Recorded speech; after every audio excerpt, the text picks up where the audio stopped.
verse 13, Ulladhu Naarpadhu, 40 verses on reality given to us by Sri Ramana Maharshi. Here is the Tamil version and I will translate. Jnanamam thane mei, nanavam jnanam ajnanamam, பொய்யாம் அஞ்ஞானமுமே ஞானமாம் தன்னையன்றி இன்று அணிகள் தாம்பலவும் மெய்யாம் தன்னையன்றி உண்டோ புகழ். This song also talks about what is true knowledge, what is not true knowledge. Last three songs also spoke about it. This also speaks about it. He says, Jnanamam thane mei. Only Jnanam or Brahman or self-realization is true knowledge. All other forms of knowledge are nothing but ignorance. And he says, Poyyam ajnanamume jnanamam tannayandri indru. Non-knowledge does not exist without knowledge. What does it mean? Only jnanam exists, and from that ego arises, and this ego gives rise in turn to knowledge of the world and ignorance of the world. Some people are knowledgeable about certain things, some people are ignorant about certain things. Same point as we discussed. There was a professor when we studied MA English, he was the head of the department. He used to repeat the same point ad nauseum again and again. We all got, irritated. We asked, Sir, why do you want to repeat the same point again and again? He was a cool, calm gentleman. He would say, repetition is the hallmark of a great teacher. The same way, Sri Bhagavan has been very generous in repeating the same point. Because in Advaita Vedanta or in the teachings of Sri Bhagavan, we are not going to come up with any other new truth. One only exists, one only exists. If you accept it, we will move towards realization. If there is resistance, it will take decades or even lifetimes. That's all. Simple. We are already addicted to thinking in non-dual and in dual ways. That I am separate, the world is separate, everybody else is separate. No. Everything is dismissed. One only exists.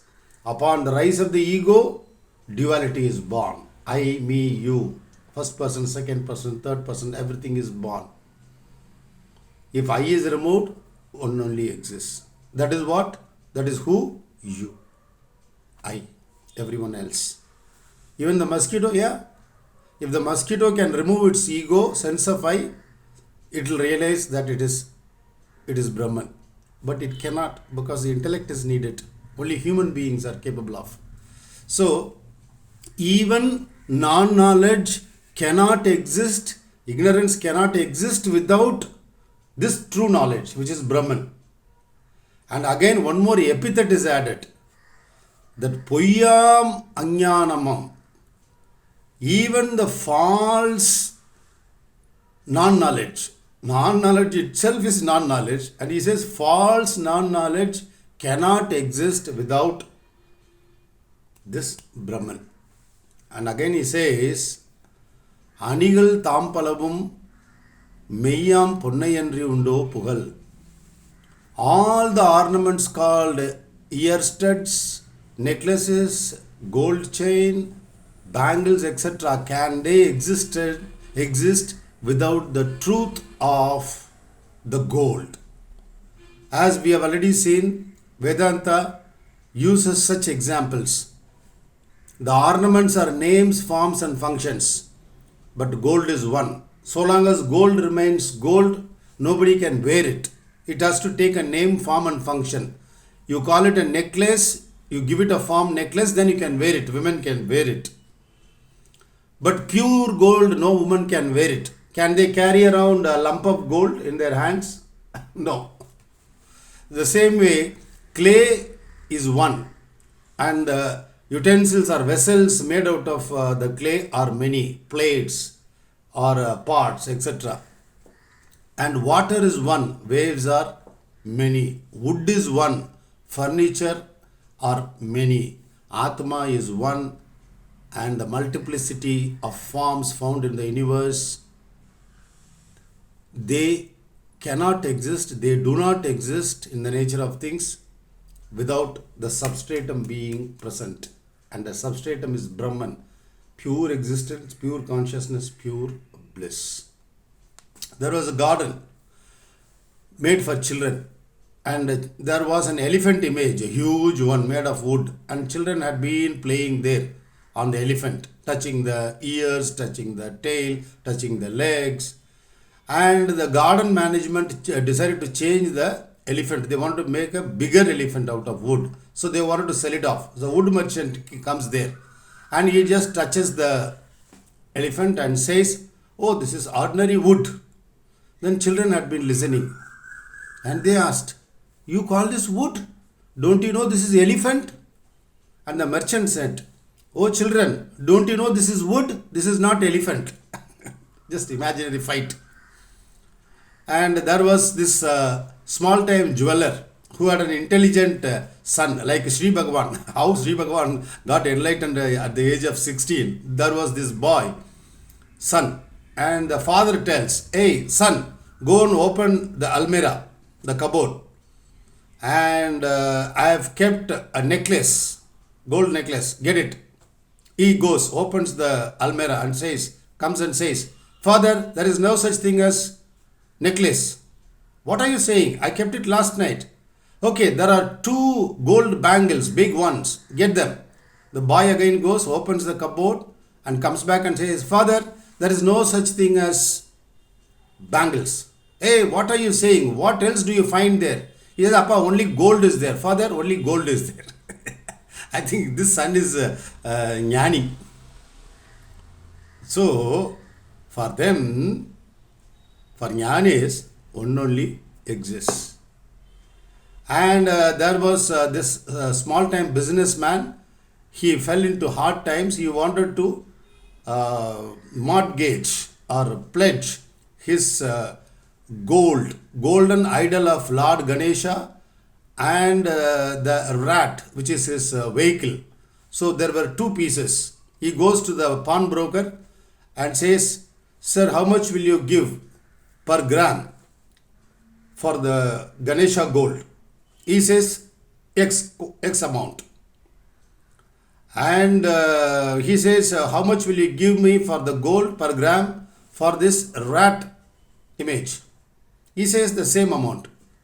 Then this man got furious. He says, "How dare you? Don't you have respect for God? This is Lord Ganesha. And this is after all a mouse, which is his vehicle. Do you want to treat them on par? Do you want to give the same amount of money per gram for both the Ganesha idol and for the rat idol?" Then he says, "For you it is Ganesha and rat. For me it is gold." So for a jnani, Atma is one. For an ajnani, for an unenlightened person, it is all different.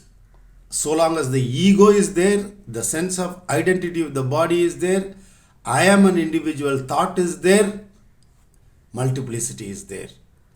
Through vicharam, upon enquiry, if you drive the ego back to its source inch by inch, drive it by enquiry, through enquiry. Who am I? Who am I? What is it that is appearing as this I, sense of I? And when it goes and touches and merges with the self, there is no such thing as many. Multiplicity. They are all untruth. What is untruth? What is non-knowledge? The body, you say my body, ignorance, dismissed. The sense that I am this body, dismissed. The physical world with so much of multiplicity, variety, dismissed. The universe, huge, vast, galaxies, infinite space, dismissed. Sri Bhagavan would say, one only exists. What is that one? You.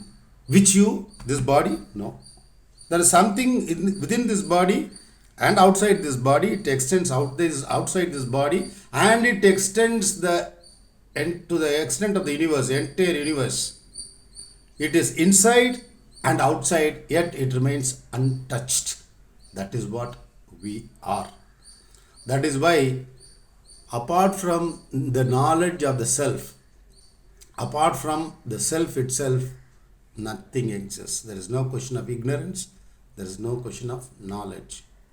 Jnanamam thane may, only jnanam, Brahman, self-realization, the self is real.